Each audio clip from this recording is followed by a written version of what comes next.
It's 1 minute and 43 seconds to spare. I've beaten the clock. Alright, so let's see here. We are now moving on to necromancers, transmuters, and war mages. I believe that's what they're called.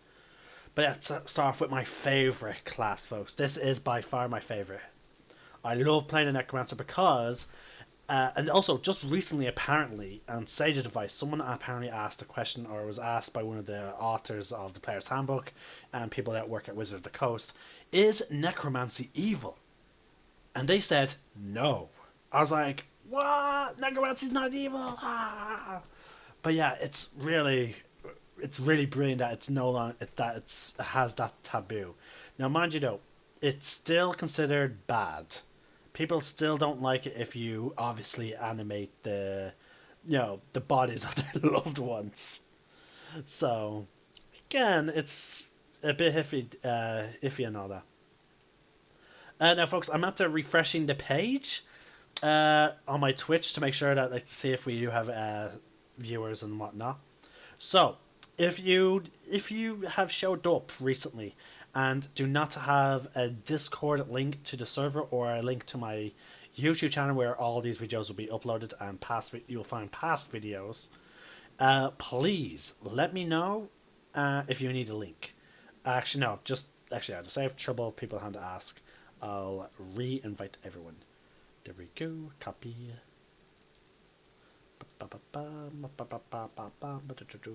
Paste. I should really put that somewhere. Is there a way? I wonder if there's a spot where I could put that, so I don't have to put it into the chat. That is the link for the Discord, as you can clearly tell by the link. And here is a link to the YouTube channel for anyone who wants to see any more D&D content, or just other content that I do. Because we just uploaded a video. I just uploaded a video last night of a sparring match in Ludospore. So, okay, let's get into Necromancers, my favourite class. I've been dying for this, folks. When I started this class discussion, when I started this series, actually, a year ago. Actually, has it been a year? Now, again, I go on and off these videos, because if you just jump on my channel, you'll see that I have a lot of videos, and it's just ridiculously amounts of videos I have. So yeah, if you go back far enough, let's see here. Wow, I'm going really far back now. Okay, if we go back a year. Actually, no, that's not what I started this discussion. I think I started with the D&D character creation summary. So yeah, folks, a year ago I started this, and I've been dying to talk about necromancers, and it's finally here. But anyway, let's get on with it. The School of Necromancy explores the cosmic forces of life, death, and undeath. As you focus your studies in this tradition, you learn to manipulate the energy that animates all living things. As you progress, you learn to sap life force from a creature as your magic destroys its body, transforming that vital energy into magical power that you can manipulate.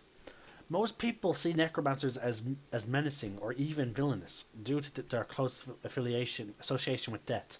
Not all necromancers are evil, but the forces they manipulate are considered taboo by many societies. So again, that's why I've always, believed that it's not evil. But again, people are like, no, you're animating a corpse. That is evil. Like, and that was players. That's not NPCs or characters. That's players, arguing it like. So yeah, at level 2 you get Savant for Necromancy, and you get Grim Harvest. So, what does Grim Harvest do, folks? At second level, when you gain the ability to reap life energy from creatures you kill with your spells. Pretty useful, trust me. Once per turn, when you kill one or more creatures with a spell of first level or higher, you regain hit points equal to twice the spell's level, or 3 times its level if the spell belongs to the School of Necromancy. You don't gain this benefit for killing constructs or undead. Now, I've had a discussion with one of my DMs before. It says one or more creatures. would die gain temporary hit points based. Oh yes, I know. I remember now what the conversation, and we both agreed in the end. Um, so yeah, even if you kill loads of enemies with a single necromancer spell, and believe me, you can't. Sorry, it's not just necromancer. Sorry, first level. So that's it. You kill like multiple people with a fireball. You would still only get health back to twice the spell's level. So yeah, which is good because like I like. Now technically they didn't have to add the part about killing multiple creatures, but yeah. Again, Grim Harvest is still very useful because it's healing you. Mind you, though, as a wizard, you're not going to have much health anyway, so therefore, it's best to avoid being hit as much as possible. No, you just don't want to get hit as a wizard. Now, here's my favorite feature. Now, it's one of my most annoying features because it makes me wish not playing the Necromancer at some points. Starting at 6th level, you add the Animate Dead spell to your spell book if it is not already there. When you cast Animate Dead, you can target one additional corpse or pile of bones, creating another skeleton or skeleton as appropriate. Whenever you create an undead using the Necromancy spell, it has the additional benefits. The creature's hit points maximum is increased by an amount equal to your wizard level. The creature adds your proficiency bonus to its weapon damage rolls. Now, here's why I have an issue with this feature. As someone who likes playing, who wants to build a Necromancer, the problem is when I get Animate Dead, that's at 5th level. So a part of me is always debating whether or not do I want to go that extra level to get Animate Dead for free, or would I rather it just be what's it called? Get it at level 5. You know, it's a real tough decision, folks, and it's so annoying because again, like, yeah, when I reach level 5, I get 2 spells to choose from, and I want Animate Dead to be one of them. Now, at level 10, you get inured to. Now, remember, folks, the creatures you get to create with Animate Dead is skeletons and zombies. Now, zombies are fairly stupid. For example, if you tell a zombie to attack that creature, it will take the most direct path of that to do that. It may start walking into walls or doors because it can't. It may walk into a door, not opening it, like trying to break its way through the door rather than open it, because zombies are stupid. But according to the monster manual, when it comes to skeletons are fairly smarter. They can use tactics. So therefore, the best option for Animate Dead is actually skeletons, just because they have the skills. Now, mind you, though, in Sage Advice, both skeletons and zombies have proficiency in armor and weapons, but you will still have to outfit them, so it's still very costly, especially if you're outfitting skeletons or zombies with bows, which you should not do that for a zombie because again, zombies have very little dex. So again, it's a bit more of a, do you want something that can take hits and get back up, or do you want something that will be intelligent when you say get some? They'll know better to open a goddamn door, or to use a bridge instead of walking off a cliff. You know? So it's all situational, folks. Like, which would you rather have in your escort? Now, mind you, though, Animate Dead can maintain your control of your undead for 24 hours. It can do it for up to 3 targets. So therefore, it's fairly safe to use. So you can have, for me, a 3 undead escort is enough if I want to upkeep the spell. But mind you, Xanathar's Guide added a spell that makes, it not necessary to have them always with you, because you can just drop like a bunch of bones and just be like, dance my crab. Again, probably dance my crab. Again, I'm butchering the pronunciation of the spell. You can literally just cast out one spell, and then 5 skeletons temporarily rise, and they'll fight for you.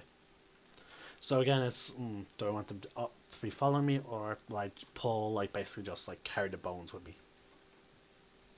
Anyway, a nerd to undead. Begin at level 10. You have resistance to necrotic damage, and your hit point maximum can't be reduced. And you have spent so much time dealing with undead and the force that animate them that you have become inured to some of their worst effects. I have no idea what that means, folks. I honestly have no idea. Let's see what happens. As sage advice and in nerd to death. Wait, was it inert to death or? Here you go. Oh, it's undead. Sorry, undead.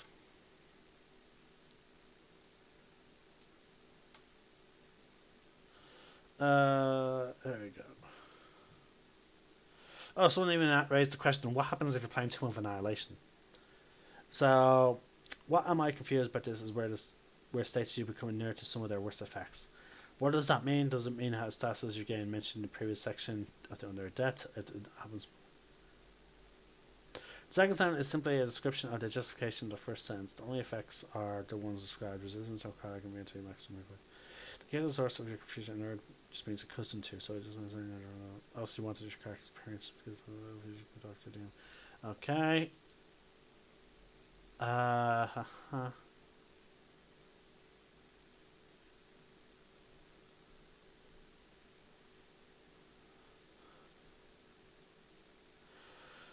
Okay. Interesting. Interesting. Mm-hmm. Mm-hmm.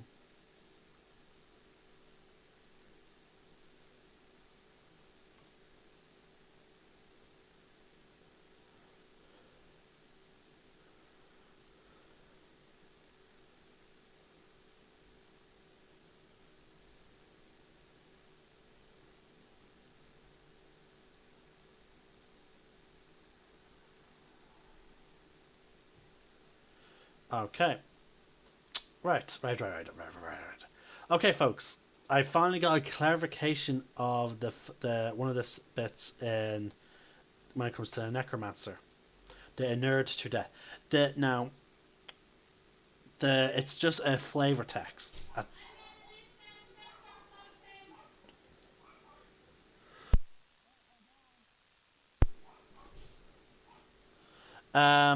right. The nerd sorry, you become inured to their worst effects. That is simply talking about, folks, the fact that it's just flavor text to the first abilities. Your hit point maximum not being reduced, and you have resistance to necrotic. Now at level 14, this is where necromancers become really powerful. You get the ability to magically bring undead under your control, even those created by other wizards. As an action, you can choose one undead creature you can see within range of 60 feet that you can see. That creature must make a charisma saving throw against your wizard's spell save DC. If it succeeds, you can't use the feature again on it until it fails. You can't use it again. You just can never use it again, I believe. So yeah, that's it. It cannot. You'll never be able to take control of that creature. But if it fails, it becomes friendly to you and obeys your commands until you use this feature again. So basically, this allows you to get one permanent undead minion. Now, I already did this. Now, intelligent undead are harder to control in this way. If the target has an intelligence of 8 or higher, it has advantage on the saving throw. If it fails the saving throw and has an intelligence of 12 or higher, it can repeat the saving throw at the end of every hour until it succeeds and breaks free. The strongest undead you can control this way, folks, is a vampire spawn. That is the strongest undead you can control. So, yeah. Now, folks, I'm afraid that is it. Due to unforeseen circumstances, I actually have to stop my video here because, I don't know, my sister decided to go out and we have dogs, and it's unfair to keep the dogs, cooped up in their little kennels. So, I have to be downstairs to let them out, let them, feed them, look after them, that type of stuff. So yeah, this will be it for Wilf and Ninja's discussions.